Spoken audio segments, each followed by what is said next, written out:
இன்றைய மன்னா லூக்கா 18வது அதிகாரம் 41வது வசனம். லூக்கா 18:41. நான் உனக்கு என்ன செய்ய வேண்டும் என்று இருக்கிறாய் என்று கேட்டார். அதற்கு அவன், ஆண்டவரே, நான் பார்வை அடைய வேண்டும் என்றான். நேற்று தினத்துல பார்த்தோம், அவர் நம்மளை விசாரிக்கிற தேவன். இங்கு ஒரு மனுஷனை இயேசு கிறிஸ்து விசாரிக்கிறார். என்னவென்று விசாரிக்கிறார்? நான் உனக்கு என்ன செய்ய வேண்டும். எந்த மனுஷனை விசாரித்தார்?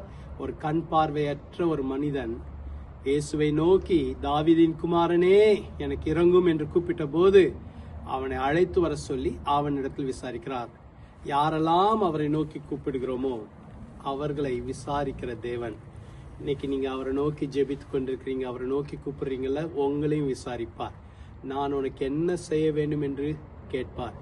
இந்த கண் பார்வையற்றவர் இயேசு கடந்து போகிறார் என்று தெரிந்தவுடனே, தாவீதின் குமாரனே, எனக்கு இறங்கும் என்று கத்தி கூப்பிட்டார். நிறைய பேர் சொன்னாங்க அமைதலாருன்னு. ஆனா அவர் அமைதலாகல. இன்னமும் சத்தமாய், தாவீதின் குமாரனே, எனக்கு இறங்கும் என்று சொன்னபோது இயேசு நின்று அவனை அழைத்து வர சொல்லி, நான் உனக்கு என்ன செய்ய வேண்டும் என்று கேட்டார்.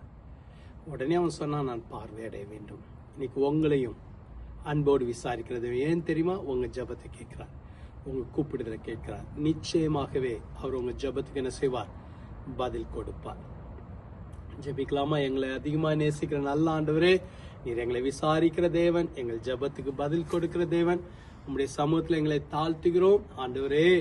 எங்கள் கூப்பிடுதலுக்கும் நீர் பதிலை கொடுக்க போகிற கனன்றி. ஒவ்வொருவருக்கும் ஒரு அற்புதத்தை செய்வீராக. இயேசுவின் நாமத்தினால நன்மைகள் உண்டாகட்டும், அற்புதங்கள் நடக்கட்டும். இந்த நாள் ஆசீர்வதிக்கப்பட்ட நாளாக இருக்கட்டும். நீர் பொறுப்பெடுத்துக் கொள்ளும் வழிநடத்து. இயேசுவின் மூலம் ஜெபிக்கிறோம் பிதாவே, ஆமென். கர்த்தர் உங்களை ஆசீர்வதிப்பார். ஆமென்.